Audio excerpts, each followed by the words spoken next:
Outubro de 1993, eu tinha 13 anos de idade e, do dia para a noite, uma condição crônica de saúde se instalou na minha vida e na vida da minha família, sem pedir permissão.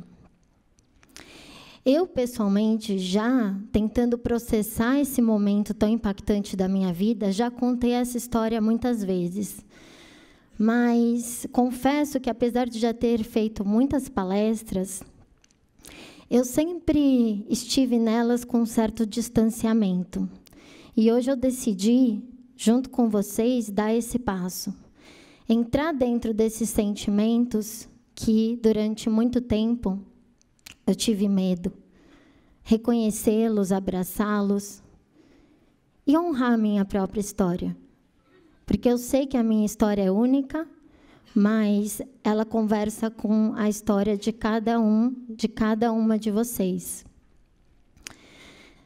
Nesse momento, minha mãe, meu pai, pessoas muito preparadas, né?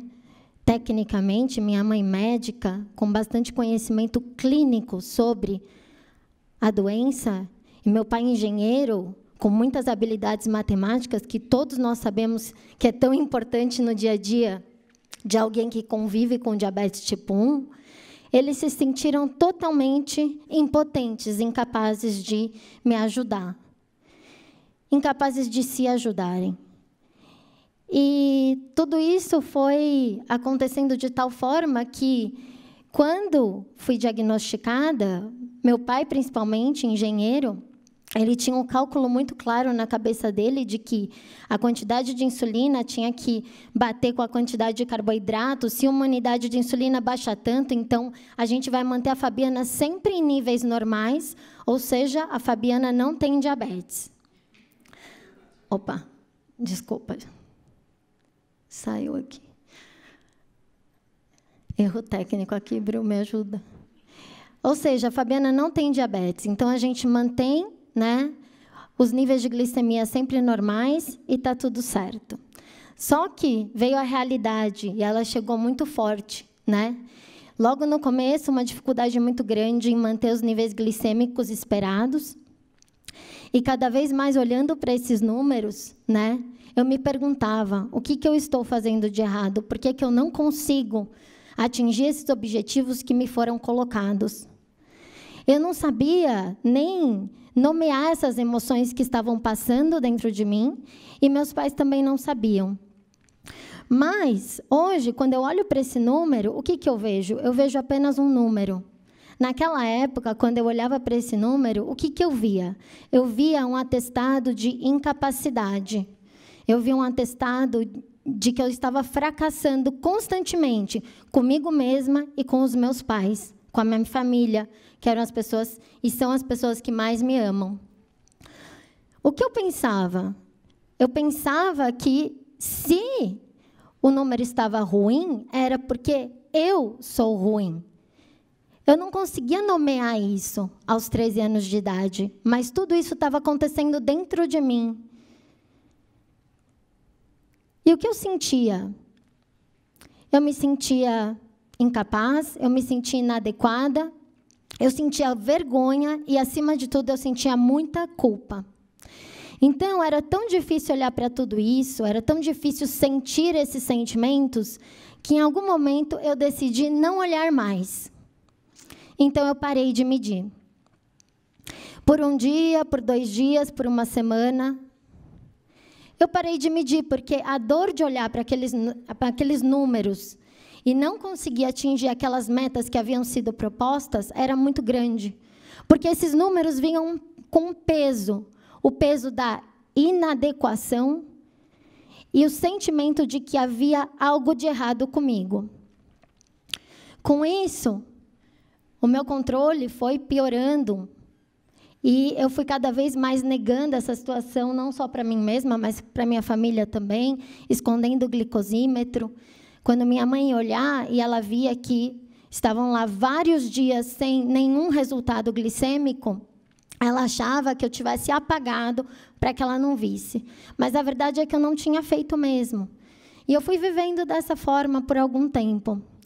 O que aconteceu foi que esse embate que eu tinha com os números, né? Pelo fato de eu não conseguir controlar a minha glicemia, eu decidi que eu queria controlar um outro número na minha vida. O meu peso na balança. E aí, nesse momento em que eu estava tão frustrada e tão decepcionada comigo mesma, eu comecei a colocar uma ênfase muito grande na minha aparência e no meu peso.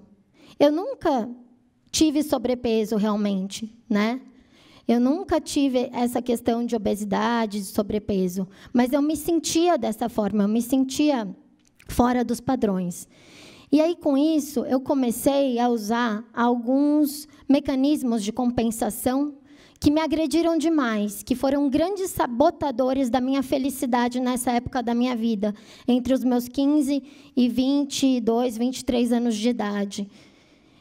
Eu, muitas vezes, num momento de desequilíbrio, de descontrole, acabava saindo daquela dieta extremamente rígida que eu tinha imposto a mim mesma, e acabava tendo um momento de muita compulsão alimentar. E, com isso, eu acabava fazendo uso de laxantes de uma forma muito abusiva, fazia uso também de diuréticos, sendo que eu passei mal algumas vezes por causa disso. Também omiti doses de insulina, né? Eu não sabia que isso tinha nome de bulimia, mas eu fiz isso também. E tudo isso era como se fosse um círculo de negatividade, de coisas que iam puxando umas às outras. Porque nessa espiral eu acabei descendo a ladeira, rumo à depressão, e começou a ficar cada vez mais difícil de sair. Tudo isso, eu olho para trás e eu percebo que foi porque eu não conseguia, de fato, me enxergar além daqueles números. Eu não conseguia perceber que por trás daqueles números existia uma essência, existia uma pessoa. Alguém que merecia o meu amor, minha aceitação, independentemente do número do glicosímetro ou do número da balança. Mas, naquela época, eu não conseguia enxergar isso. Eu me sentia realmente incapaz. E eu era incapaz de fazer essa mudança que eu precisava sozinha. Porque eu afastei as pessoas da minha vida. E eu não tinha mais forças para poder fazer o que eu precisava fazer sem a ajuda das outras pessoas, sem o amor das pessoas que estavam na minha vida e que queriam se aproximar. Bom, esse ciclo passou, né? Eu comecei a perceber um pouco mais o que eu estava fazendo comigo mesma. Nessa época que eu tive essas dificuldades em relação ao peso, eu também tive, associado a isso, um relacionamento que foi bastante difícil, e essa pessoa reforçava essa minha questão, esse meu problema com a minha própria imagem. E eu comecei a perceber que isso não estava me fazendo bem. Aos poucos, a minha família foi me mostrando também, mas foi num momento que eu chamo momento de despertar, que eu olhei para mim mesma e tive que tomar uma decisão e fazer uma escolha. Foi quando, numa convenção de trabalho, eu dividi o quarto com uma pessoa da mesma empresa que a minha, e ela me disse, ela comentou que ela estava muito triste naquele dia, naquele momento. E aí eu perguntei, por quê? E ela me falou que ela tinha perdido uma de suas melhores amigas. E eu perguntei, poxa, mas tão jovem, né? Mais ou menos da sua idade, 20 e poucos anos. Ela falou, sim. Ela tinha diabetes tipo 1. Nesse momento, eu lembro das minhas pernas tremerem, de eu sentir um frio na barriga, e de eu entender aquele momento como um sinal. Foi a minha verdadeira aproximação da minha fé, de entender que aquela mensagem não estava chegando até mim por acaso, que aquela menina estava falando aquilo para mim, e que era a hora de eu escutar. Nesse momento, eu fiz uma escolha. A escolha que eu fiz foi viver. E, a partir daí, muitas coisas aconteceram.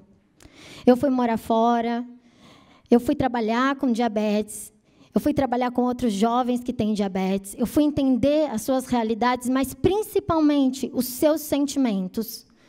Porque os sentimentos de quem tem diabetes e da sua família, eles não são menos importantes do que a insulina ou do que a ponta de dedo. Os sentimentos realmente importam. Nós queremos viver bem, nós queremos ter qualidade de vida, então precisamos ser pessoas inteiras, e os sentimentos fazem parte da gente. Bom, nessa minha busca por mim mesma, eu conheci muitas outras pessoas assim como eu. Criei um projeto que se chama Divabética, porque a partir do encontro comigo mesma e desse amor próprio que sempre esteve ali, que sempre esteve dentro de mim, acessível, e que só precisava de um movimento meu para dentro de mim mesma, para que eu pudesse acessá-lo, eu comecei a perceber que eu precisava contar esse segredo para todo mundo. Eu queria que todo mundo soubesse que uma parte fundamental do tratamento do diabetes é o amor próprio. E por isso eu criei esse projeto, o Divabética. Porque, primeiro, todas somos divas, cada uma do seu jeito de ser. Mas será que enxergamos isso em nós mesmas? Será que a gente não estabelece sempre um padrão inatingível e a gente busca algo que a gente não tem? E por quê? Para quê? Para quem? Bom, o projeto Divabética foi além das jovens com diabetes e chegou também nas mães, que são as pessoas que nos apoiam diariamente, juntamente com os nossos pais. O meu pai foi uma pessoa extremamente presente na minha vida e amorosa, assim como a minha mãe. E nessa manhã, tomando o café da manhã juntos, eu perguntei para eles, se vocês pudessem falar em uma palavra o que o diabetes ensinou para vocês, o que vocês diriam? Minha mãe falou, resiliência. Ela falou, se você não me perguntasse o que o diabetes ensinou, se você só perguntasse uma palavra que vem com diabetes, eu falaria medo. Eu falei, isso eu já sei, mãe. Né? Sempre um medo muito grande. Mas a verdade é que o que eu aprendi, o que eu desenvolvi dentro de mim mesma, é a minha resiliência, a capacidade de cair e levantar, de acreditar que é possível sempre. E aí eu perguntei para o meu pai também. E ele demorou para responder, né? Ele teve um pouco de dificuldade de acessar essa parte dele, que é uma parte profunda da gente. E aí ele falou assim, filha, não sei. Eu acho que o principal que o diabetes me trouxe foi esperança. E eu concordo. Eu também desenvolvi muita esperança. Esperança na vida, esperança em dias melhores, possibilidades novas, novos recomeços, porque muitas vezes temos que recomeçar diariamente. Mas aí eu pensei, qual que é a minha palavra? Dentre tantas que são importantes para mim, fé, autoconhecimento, tantas coisas, eu percebi que o diabetes, para mim, é uma bússola. É uma bússola em busca de mim mesma, em busca do meu conhecimento espiritual, em busca do meu desenvolvimento pessoal. E eu espero que um dia essa bússola possa ir embora e eu, com tranquilidade, possa me despedir dela, porque eu não vou precisar mais dela para traçar o meu caminho. Mas hoje ela me ajuda, ela me dá uma direção. Ela me dá uma direção principalmente de volta para o lugar a que eu pertenço, que sou eu mesma. Eu quero ler para vocês uma poesia que eu fiz, falando um pouco sobre essa busca por mim mesma, esse amor próprio que muitas vezes fica esquecido, mas que eu não sou médica, mas recomendo como parte do tratamento de todos nós. A poesia se chama Amor pela Vida. Nascemos com um dom inato, o amor. O amor. Amamos múltiplas pessoas ao longo de nossas vidas. Amores com características e formas diferentes, e nem por isso menos amor. Amor de mãe, amor de filho, amor de amigo e de namorado. Demonstramos esse amor de diversas formas. Um sorriso, um carinho, um abraço. Esse amor é o que nos faz sair da cama, superar as dificuldades, repensar nossas escolhas. Esse amor é o nosso ponto de partida e o nosso ponto de chegada.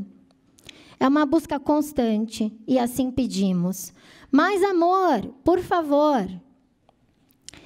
A fonte é ilimitada porque ele vive em nós e não subtrai, apenas multiplica. Ele vem de graça, afinal, amor não custa nada.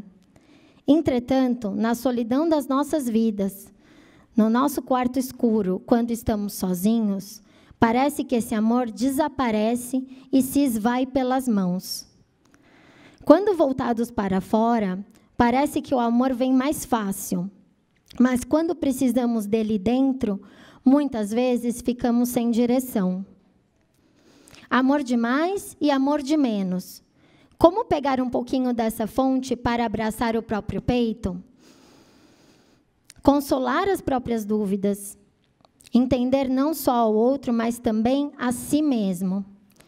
Aceitar-se imperfeito, sem sentir-se menos. Cometer um erro e dizer bem baixinho: eu te amo assim mesmo. É um desejo da alma ter a coragem de se olhar e se aceitar como é. Abrir um novo mundo de dentro para fora, sem pressões por padrões.